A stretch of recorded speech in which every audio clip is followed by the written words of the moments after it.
नमस्कार दोस्तों, Takshashila education point के इस ऑनलाइन प्लेटफॉर्म पर आपका स्वागत है और मैं हूं आपके साथ सनी यादव। तो देखिए बच्चों, हमारा जीएस का बैच चला हुआ था। तो अगर जीएस की बात की जाए तो जीएस के अंतर्गत हमारा भारतीय संविधान चला हुआ था और भारतीय संविधान में हमने जो लास्ट क्लास ली थी बच्चों, वो ली थी मौलिक कर्तव्य भाग 4 कै। जो हमारे फंडामेंटल ड्यूटीज है, मौलिक कर्तव्य है, हमने मौलिक कर्तव्य पढ़े थे भाग 4 कै तक। तो आज जो बच्चों हम शुरुआत करेंगे, आज शुरुआत करेंगे बच्चों हम भाग 5 की। तो आइए बच्चों हम बढ़ते हैं आज भाग 5 की ओर। बच्चों अगर भाग 5 की बात करें तो भाग 5 में है संघ की शासन व्यवस्था। अगर हम बच्चों भाग 5 की बात करें तो भाग 5 में है संघ की शासन व्यवस्था। संघ की शासन व्यवस्था। और जो बच्चों संघ की शासन व्यवस्था है तो कौन सा भाग है बच्चों? ये हमारा भाग 5। भाग 5 और भाग 5 का जो टाइटल है बच्चों वो है हमारा संघ की शासन व्यवस्था। और इसी के साथ बच्चों यदि हम अनुच्छेद की बात करें तो जो हमारा आर्टिकल होगा, अनुच्छेद होगा बच्चों, वो होगा हमारा अनुच्छेद 52 से 151 तक, यानी कि संघ की शासन व्यवस्था। और ये है बच्चों हमारा अनुच्छेद 52 से लेकर 151 तक। लास्ट हमने अनुच्छेद 51 तक हमने चीजें पढ़ ली थी। तो बच्चों हम इसमें जो भाग 5 है, भाग 5 एक बहुत ही महत्वपूर्ण भाग है। तो हम भाग 5 में बात करेंगे कि जो सेंट्रल गवर्नमेंट है, जो हमारी संघ सरकार है, संघ सरकार में जो महत्वपूर्ण पदाधिकारी है, राष्ट्रपति है, उपराष्ट्रपति है, प्रधानमंत्री है, मंत्रिपरिषद है, महान्यायवादी है, संसद है, सर्वोच्च न्यायालय है, कैग है। तो इन बच्चों इन सभी का जो उल्लेख है वो हमारा भाग 5 में है, संघ की शासन व्यवस्था। तो देखो बच्चों, जो संघ की शासन व्यवस्था है वो हमारी अनुच्छेद 52 से लेकर 151 तक है। 52 से 151 तक है। इसी के साथ बच्चों आपने पढ़ा भी होगा, सुना भी होगा कि जो हमारा लोकतंत्र है, जो हमारी डेमोक्रेसी है, तो डेमोक्रेसी के कितने पिलर्स हैं। जो हमारा लोकतंत्र है, लोकतंत्र के कितने स्तंभ हैं। तो बच्चों आपने पढ़ा होगा कि जो लोकतंत्र होता है, हमारे लोकतंत्र के 3 स्तंभ होते हैं। इसमें कार्यपालिका होती है, विधायिका होती है और न्यायपालिका होती है। इसी के साथ बच्चों यदि बात करें हम, अगर कभी क्वेश्चन मुझे लोकतंत्र के कितने स्तंभ होते हैं तो आंसर होगा 3, कार्यपालिका, विधायिका, न्यायपालिका। लेकिन बच्चों अगर कभी क्वेश्चन पूछा जाए लोकतंत्र के कितने स्तंभ माने जाते हैं, अगर बच्चों बात हो माने जाने की, तो उस समय हमारा आंसर होगा बच्चों 4। कार्यपालिका होगा, विधायिका होगा और न्यायपालिका होगा। और इसी के साथ बच्चों होगा हमारी प्रेस, जो हमारी मीडिया है, उसे लोकतंत्र का चौथा स्तंभ माना जाता है। तो हमारे जो लोकतंत्र के 3 स्तंभ है वो तीनों के तीनों इस भाग 5 में है। तो हम यहां लिखते हैं बच्चों, हम यहां पॉइंट लिखेंगे, लोकतंत्र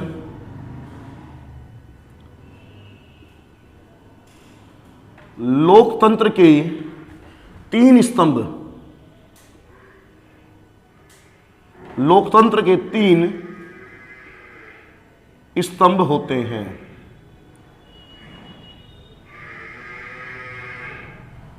लोकतंत्र के 3 स्तंभ होते हैं। तो बच्चों यदि हम उन तीनों स्तंभों की बात करें तो कौन कौन से हैं? तो हमारा बच्चों जो पहला है वो है संघ की कार्यपालिका।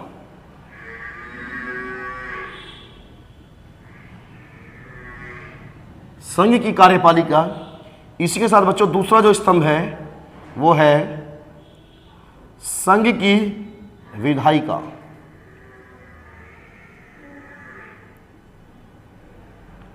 संघ की विधायिका। और इसी के साथ बच्चों यदि हम तीसरे की बात करें तो वो होगा हमारा बच्चों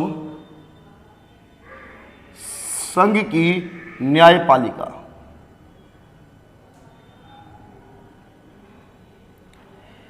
तो बच्चों लोकतंत्र के 3 स्तंभ होते हैं।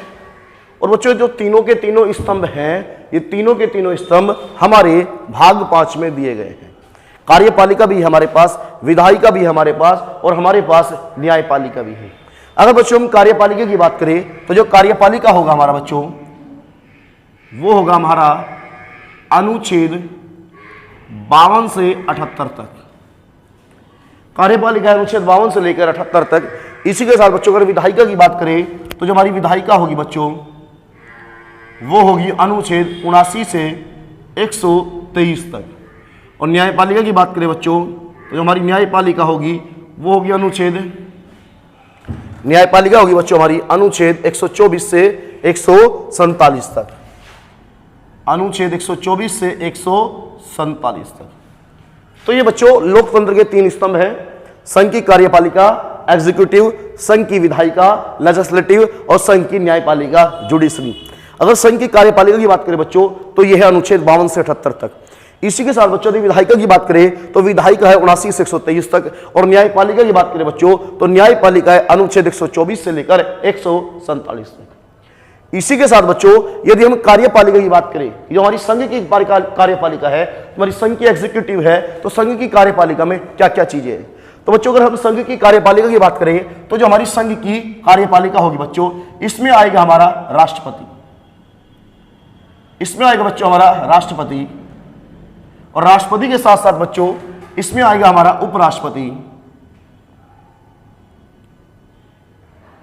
राष्ट्रपति और राष्ट्रपति के साथ आएगा बच्चों हमारा इसमें उपराष्ट्रपति। और इसी के साथ बच्चों होगा हमारा इसी में मंत्री परिषद,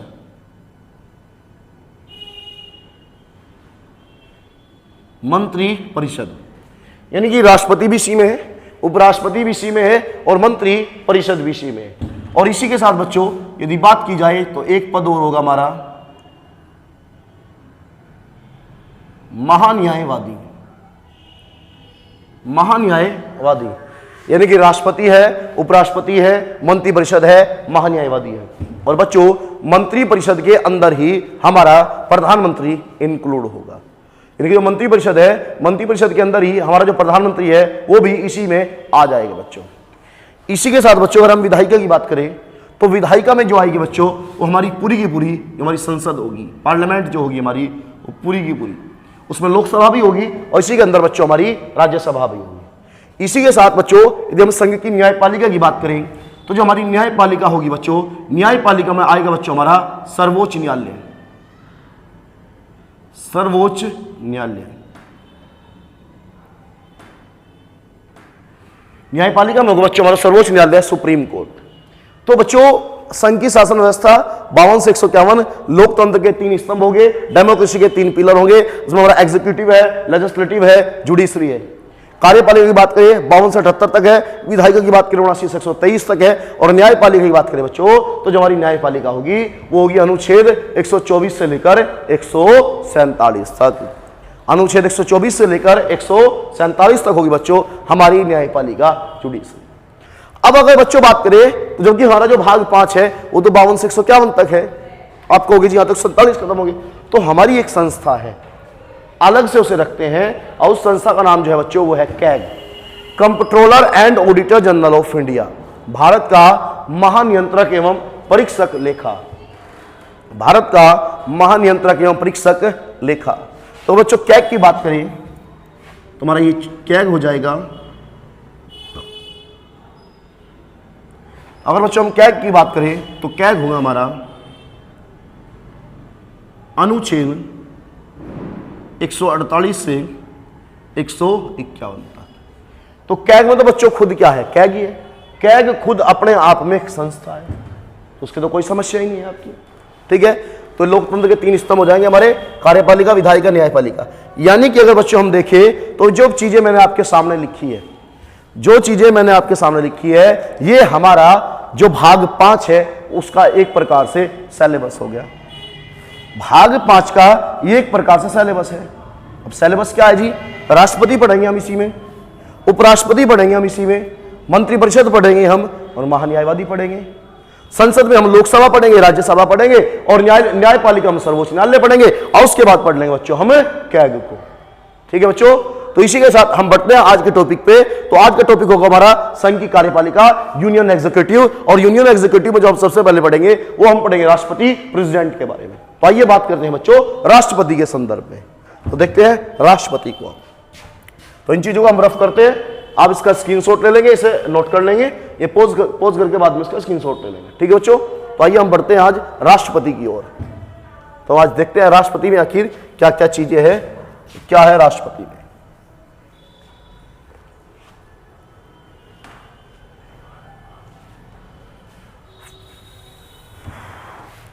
अब देखते हैं बच्चों हम राष्ट्रपति को। अगर बच्चों हम राष्ट्रपति की बात करें, अगर बच्चों हम राष्ट्रपति की बात करें, जो बच्चों हमारे देश का जो राष्ट्रपति है वो है बच्चों अनुच्छेद 52 से लेकर 62 तक। हमारा जो राष्ट्रपति है बच्चों वो है अनुच्छेद 52 से 62, अनुच्छेद 52 से 62 तक। ठीक है बच्चों, यानी कि जो हमारा प्रेसिडेंट है वो आर्टिकल 52 से 62 तक है। तो आइए आप देखते हैं राष्ट्रपति की से संबंधित जो आर्टिकल्स है हमारे, उनके बारे में एक बार देखते हैं आखिर क्या क्या है। तो अगर बच्चों हम सबसे पहले बात करें अनुच्छेद 52 की, अगर बच्चों हम बात करें अनुच्छेद 52 की, तो देखते हैं कि अनुच्छेद 52 क्या कहता है।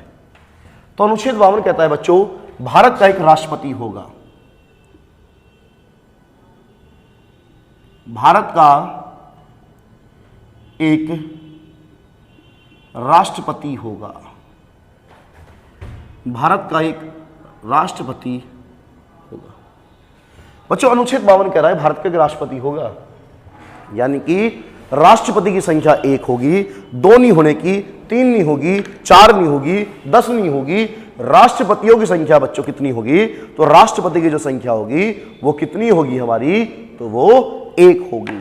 तो ये कह रहा है कि भारत का एक राष्ट्रपति होगा। इसी के साथ बच्चों अगर हम नेक्स्ट अनुच्छेद की बात करें हमारे यहाँ, तो हमारा नेक्स्ट अनुच्छेद जो होगा वो होगा हमारा अनुच्छेद 53।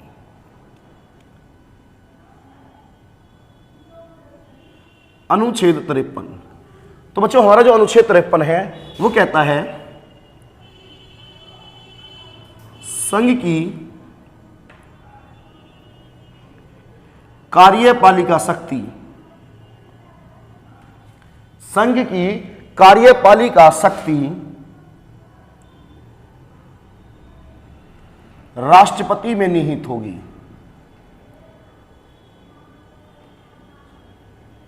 संघ की कार्यपालिका शक्ति राष्ट्रपति में निहित होगी। संघ की कार्यपालिका शक्ति राष्ट्रपति में निहित होगी। वह इन शक्तियों का प्रयोग वह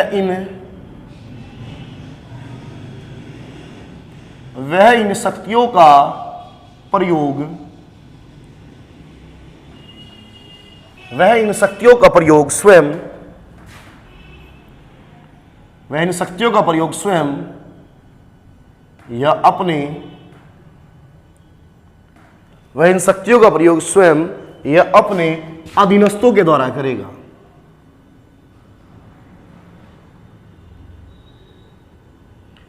अपने अधीनस्थों के द्वारा करेगा। संघ की कार्यपालिका शक्ति राष्ट्रपति में निहित होगी। वह इन शक्तियों का प्रयोग स्वयं या अपने अधीनस्थों के द्वारा करेगा, स्वयं या अपने अधीनस्थों के द्वारा करेगा। बच्चों इसकी बात की जाए तो ये कह रहा है कि जो हमारी सेंट्रल गवर्नमेंट की जो एग्जीक्यूटिव पावर है, वो सारी की सारी जो एग्जीक्यूटिव पावर है वो किसके पास होगी बच्चों? राष्ट्रपति के पास होगी। और उसके बाद कह रहा है कि वो जो पावर्स है राष्ट्रपति के पास, उस पावर का प्रयोग ये तो खुद करेगा, ये तो उस पावर का प्रयोग खुद करेगा। ये उसकी जो पावर है उसकी पावर का प्रयोग करेगा उसके अधीनस्थ। अधीनस्थ होता है बच्चों उसके नीचे काम करने वाले, उसके नीचे काम करने वाले, उसके अधीन काम करने वाले। तो राष्ट्रपति का जो अधीनस्थ होता है बच्चों वो होता है हमारा प्रधानमंत्री।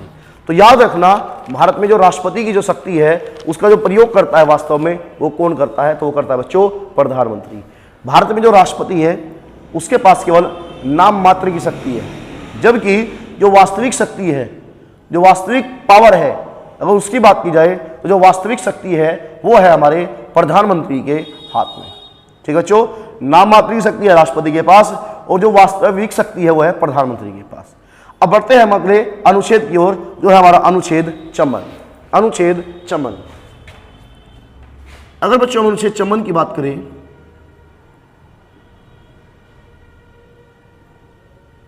तो हमारा अनुच्छेद 54 कहता है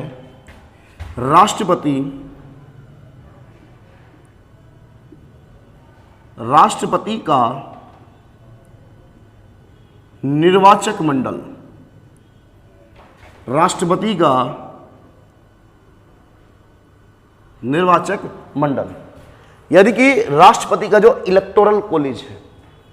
बच्चों जो अनुच्छेद 54 है ना, ये बात करता है राष्ट्रपति के निर्वाचक मंडल की, यानी कि जो राष्ट्रपति होगा उसे चुनने वाले कौन कौन होंगे, राष्ट्रपति के चुनाव में वोट किस किस के द्वारा डाली जाएगी। यानी जो आपको पता होगा कि भारत में जो राष्ट्रपति है उसका चुनाव अप्रत्यक्ष तरीके से होता है, इनडायरेक्ट वे से होता है। और जब राष्ट्रपति का चुनाव अप्रत्यक्ष तरीके से होता है, जब राष्ट्रपति का चुनाव इनडायरेक्ट वे से होता है, तो आपको इस चीज का पता होगा कि जो राष्ट्रपति का निर्वाचक मंडल होगा उसमें जनता नहीं होगी। तो जब जनता नहीं होगी तो आखिर कौन होगा, आखिर कौन होगा राष्ट्रपति के चुनाव में वोट डालने वाले। तो आइए उसी चीज को देखते हैं। हम नोट डाल के बात करते हैं। अगर हम बच्चों नोट डालें और नोट डाल कर लिखें राष्ट्रपति के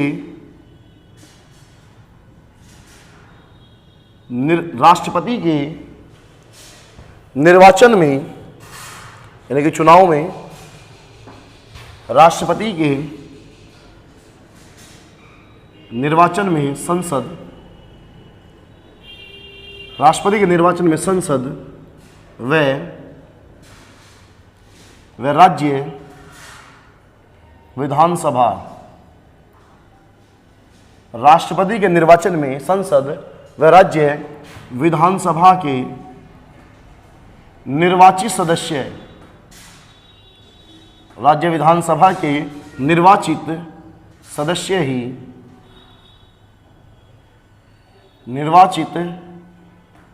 ही भाग लेते हैं, निर्वाचित सदस्य ही भाग लेते हैं। तो बच्चों हमने यहां पे लिखवाया कि जो भारत में राष्ट्रपति का चुनाव होगा, राष्ट्रपति के चुनाव में संसद व राज्य विधानसभा के निर्वाचित सदस्य ही भाग लेते हैं।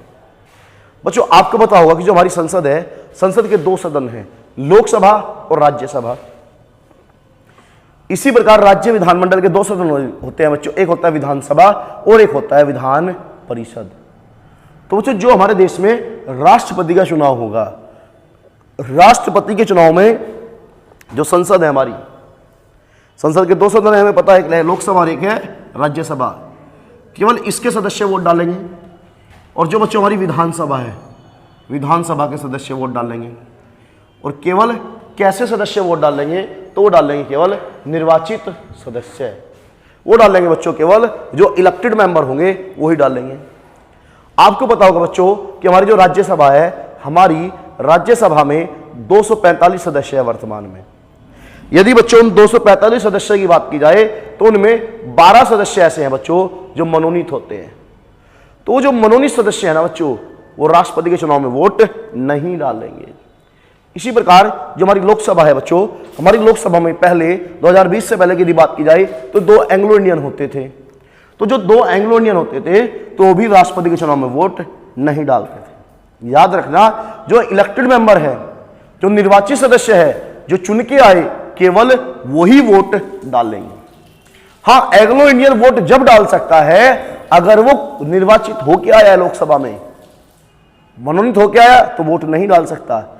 अगर वो खुद अपने दम पे चुनाव जीत के आया है, राष्ट्रपति ने उसे मनोनीत नहीं करा है, तो वोट डाल सकता है, तो ऐसी कोई बाउंडेशन नहीं है। लेकिन हाँ, अगर मनोनीत है तो वोट नहीं डालेगा।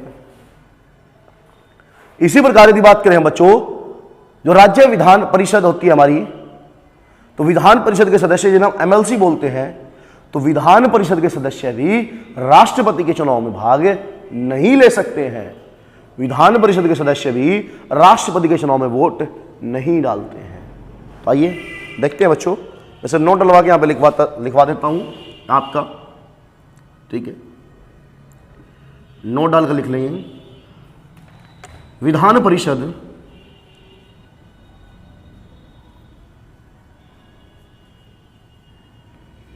विधान परिषद के सदस्य विधान परिषद के सदस्य राष्ट्रपति, विधान परिषद के सदस्य राष्ट्रपति के चुनाव में, विधान परिषद के सदस्य राष्ट्रपति के चुनाव में मत नहीं डाल सकते हैं।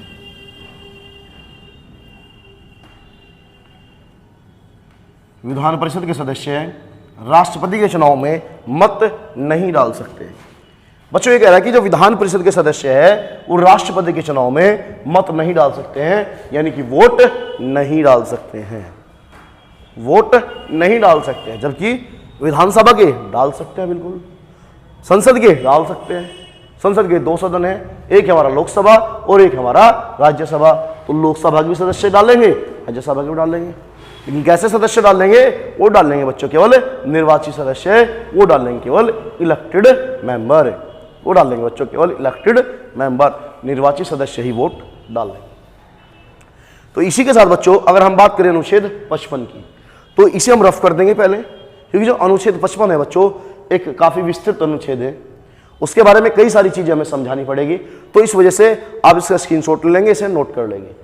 तो उसके बाद अनुच्छेद 55 के लिए बच्चों हम जो है नेक्स्ट स्लाइड का यूज करेंगे।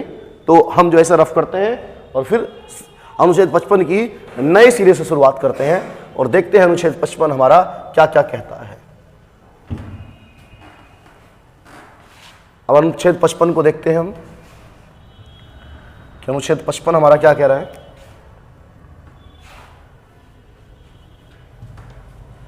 अगर बच्चों हम अनुच्छेद 55 की बात करें, अगर बच्चों हम अनुच्छेद 55 की बात करें तो हम यहां पे लिखते हैं अनुच्छेद 55, अनुच्छेद 55। अनुच्छेद 55 में है बच्चों राष्ट्रपति, राष्ट्रपति के निर्वाचन, राष्ट्रपति के निर्वाचन की पद्धति,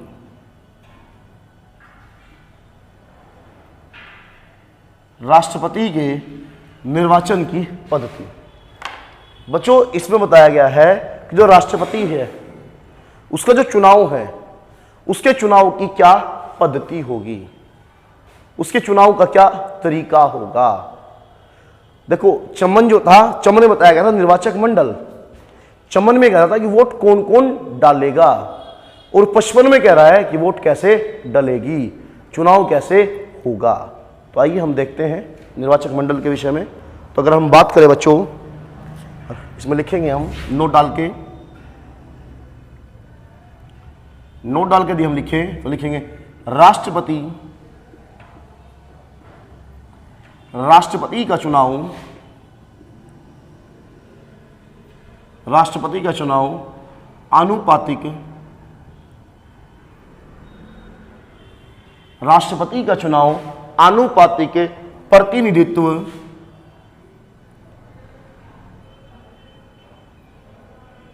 राष्ट्रपति का चुनाव आनुपातिक प्रतिनिधित्व पद्धति के अनुसार, पद्धति के अनुसार, पद्धति के अनुसार एकल संक्रमणीय, एकल संक्रमणीय, एकल संक्रमणीय गुप्त, एकल संक्रमणीय गुप्त मतदान, एकल संक्रमणीय गुप्त मतदान प्रणाली द्वारा होता है, प्रणाली द्वारा होता है।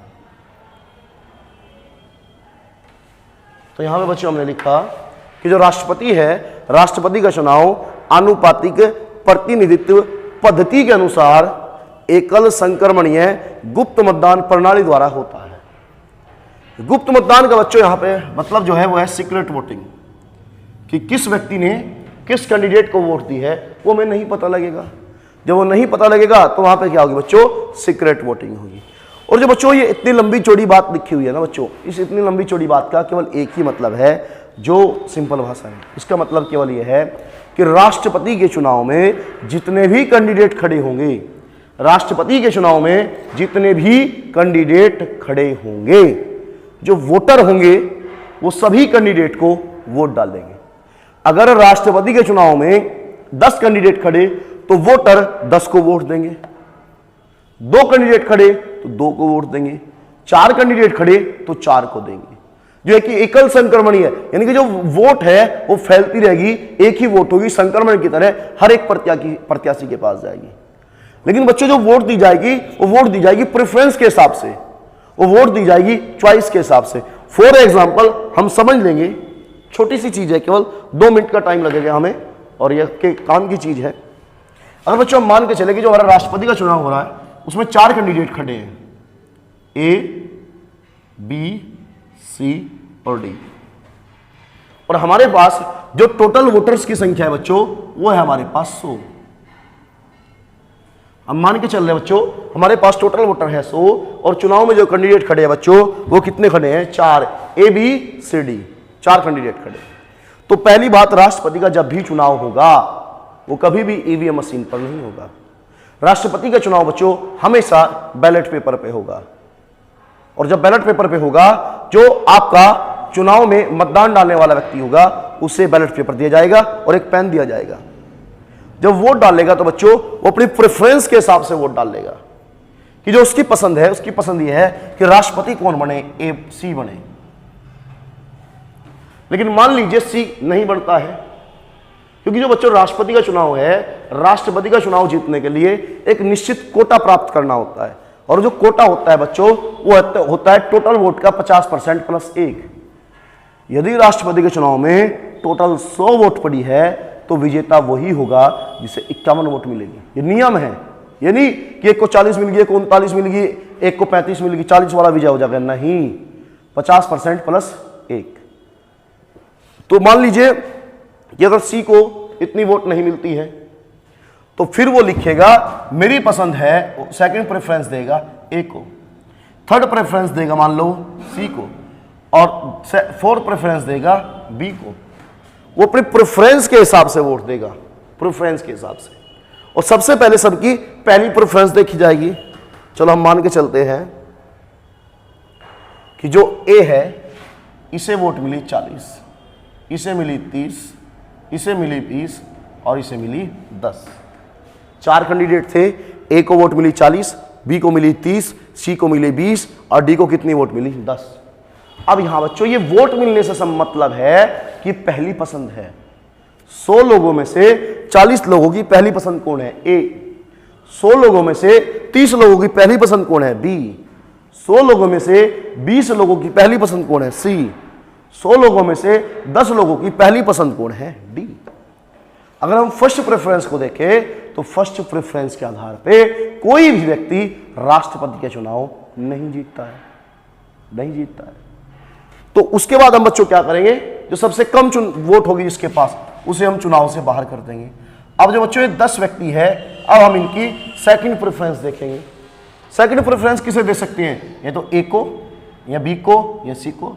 तो पता लगा कि जो 10 लोग थे, इन 10 लोगों में से एक की पहली प्रेफरेंस, एक की दूसरी प्रेफरेंस थी बी, और 8 की दूसरी प्रेफरेंस थी बी, और इन 10 में से किसी ने भी सी को सेकंड प्रेफरेंस पर नहीं चुना। तो यहाँ पे क्या हो जाएगा बच्चों? 1 वोट प्लस यहाँ हो जाएगी, इसकी 8 यहाँ हो जाएगी, तो यहाँ कितनी वोट होगी? 41, और यहाँ वोट कितनी होगी? 38। अब कौन बना राष्ट्रपति? कोई भी नहीं बना, क्योंकि किसी को भी 50% प्लस 1 वोट नहीं मिली। तो ऐसी परिस्थिति में हम क्या करेंगे? सी को उसके घर भेज देंगे। अब हम सी की, जो सी है, सी की सेकंड प्रेफरेंस देखेंगे। तो सी की सेकंड प्रेफरेंस बच्चों कौन हो सकती है? या तो ए, या बी, या डी। उस समय मतलब थोड़ा है कि डी चुनाव से बाहर हो गया। तो जो जिन लोगों ने डी को सेकंड प्रेफरेंस के तौर पे चुना होगा, उन्हें थोड़ा पता होगा कि डी है वो पहले राउंड में बाहर हो जाएगा। तो अगर इन 20 लोगों की बात करें तो इन 20 में से 2 लोगों ने जो सेकंड नंबर पर पसंद करा वो करा ए को, और इन 20 में से आपके 15 लोग थे जिन्होंने सेकंड नंबर पे किसे पसंद करा? बी को, और इन 20 में से 3 लोग ऐसे पसंद थे जिन्होंने, 3 लोगों ने दूसरे नंबर कैसे पसंद करा? डी को। तो डी को चुनाव से बाहर हो गया, तो उसकी वोट तो ही खत्म होगी। तो इसमें हम 2 ऐड कर देंगे। तो जब 2 ऐड कर दिया तो कितने हो गए, 43 हो गए। और यहाँ पे बच्चों हम 15 ऐड कर देंगे। जब 15 ऐड कर दिए तो 8 और 5 कितने हो गए, 13, और एक हमारा यहाँ होगा 3 और 1 4, और एक क्या हो गया हमारा 38, और 10 48, ये हो गया बच्चों 53 हमारा। ये हमारा क्या हो गया बच्चों, 53 हो गया। ठीक है, 53 हो गया। तो चुनाव कौन जीत गया, बी जीत गया। तो जो राष्ट्रपति का चुनाव होता है बच्चों, उसमें इसी प्रकार से होता है। तो जो इतनी लंबी चौड़ी बात लिखी हुई है ना, एकल संगमने, गुप्त मतदान पद्धति, ये सब यही है। ठीक है बच्चों, तो इसे हम रफ कर देते हैं। ये चीजें केवल आपको समझाने के लिए थी, ये चीजें जो बताई गई थी बच्चों केवल समझाने के लिए थी। ठीक है, तो 1 मिनट पानी पीते हैं, उसके बाद फिर चीजों को कंटिन्यू करते हैं।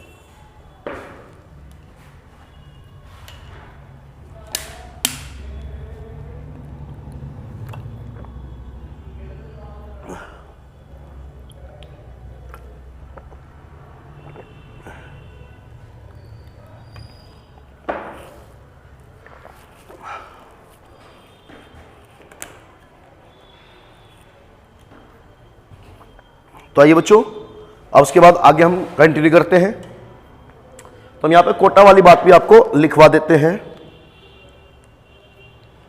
तो हम यहां पे लिखते हैं बच्चों, हम यहां पे लिखेंगे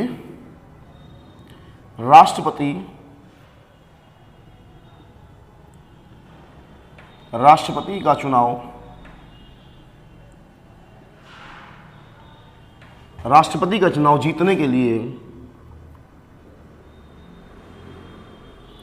राष्ट्रपति का चुनाव जीतने के लिए एक न्यूनतम कोटा प्राप्त करना होता है। एक न्यूनतम कोटा प्राप्त करना होता है।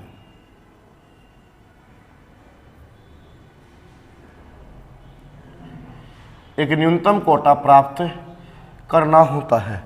राष्ट्रपति का चुनाव जीतने के लिए एक न्यूनतम कोटा प्राप्त करना होता है। तो बच्चों, अगर हम कोटे की बात करें तो जो हमारा कोटा होगा, तो यहां पे हम लिख लेंगे, कोटा हमारा होगा कुल वैध मत, यानी कि टोटल वैलिड वोट, कुल वैध मत अपोन होगा हमारा 2 और प्लस होगा 1। कुल वैध मत बटे 2 और प्लस 1, ये होगा बच्चों हमारा न्यूनतम कोटा। ये होगा बच्चों हमारा न्यूनतम कोटा। ठीक है, जिस व्यक्ति को भी इतनी वोट मिलेगी, वही व्यक्ति जो राष्ट्रपति का चुनाव है, राष्ट्रपति के चुनाव में विजयी होगा बच्चों।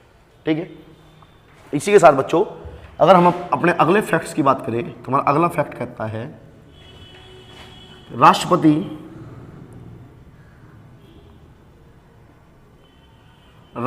का नामांकन पत्र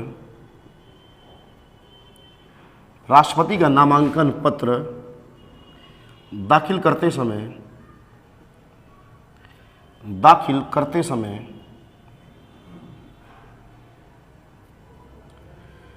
राष्ट्रपति का नामांकन पत्र दाखिल करते समय 15,000 रुपये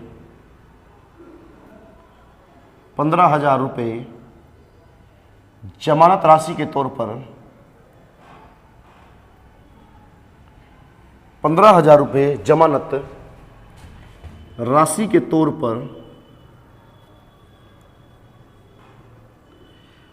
राशि के तौर पर आरबीआई में जमा कराने होते हैं।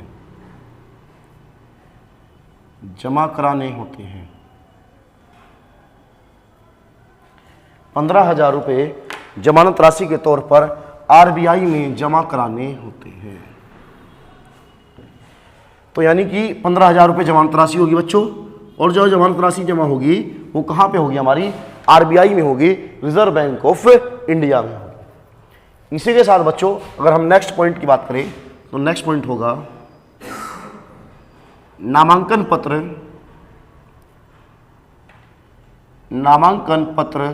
दाखिल करते समय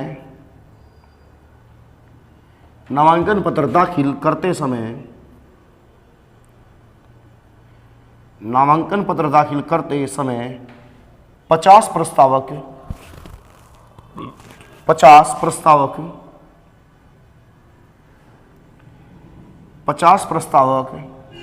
व 50 अनुमोदक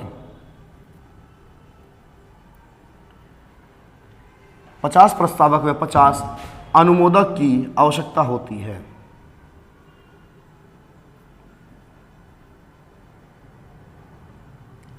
आवश्यकता होती है।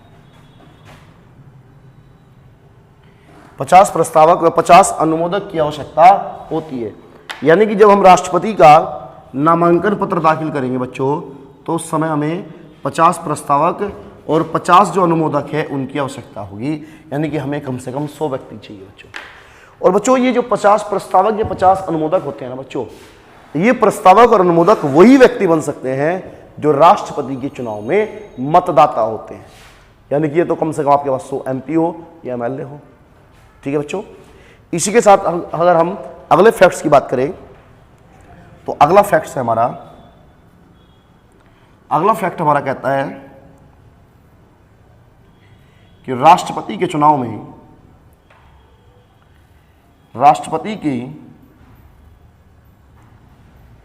में जनसंख्या का आधार वर्ष राष्ट्रपति के चुनाव में जनसंख्या का आधार वर्ष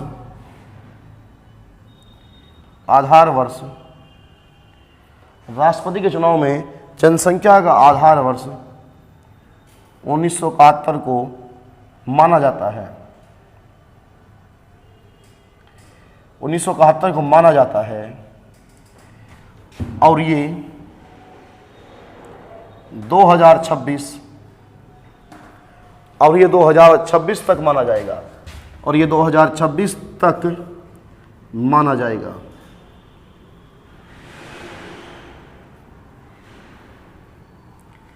तो बच्चों ये कह रहा है कि जो राष्ट्रपति का चुनाव है उसमें हम जनसंख्या का जो आधार वर्ष मानते हैं बच्चों, वो किसे मानते हैं? 1971 की जनसंख्या को। और बच्चों जो ये माना जाएगा तो ये कब तक माना जाएगा बच्चों? तो ये माना जाएगा 2026 तक। राष्ट्रपति के चुनाव में बच्चों जब हम वोट की वैल्यू निकालते हैं, विधायकों और सांसदों के वोट की वैल्यू जब हम निकालते हैं बच्चों, तो उस समय हमें जनसंख्या का यूज करना पड़ता है। और जब जनसंख्या का यूज करना पड़ता है तो उस समय जब हम जनसंख्या को मानते हैं वो 1971 की जनसंख्या को लेकर चलते हैं। देखिए बच्चों, ये हमारा अनुच्छेद 55 था। तो आज जो है हम अनुच्छेद 55 को करेंगे, अनुच्छेद 55 तक ही रखेंगे। कुछ इमरजेंसी है जिस वजह से मुझे आज जो क्लास है वो छोटी करनी पड़ेगी। तो मिलते हैं बच्चों नेक्स्ट क्लास में। जय हिंद।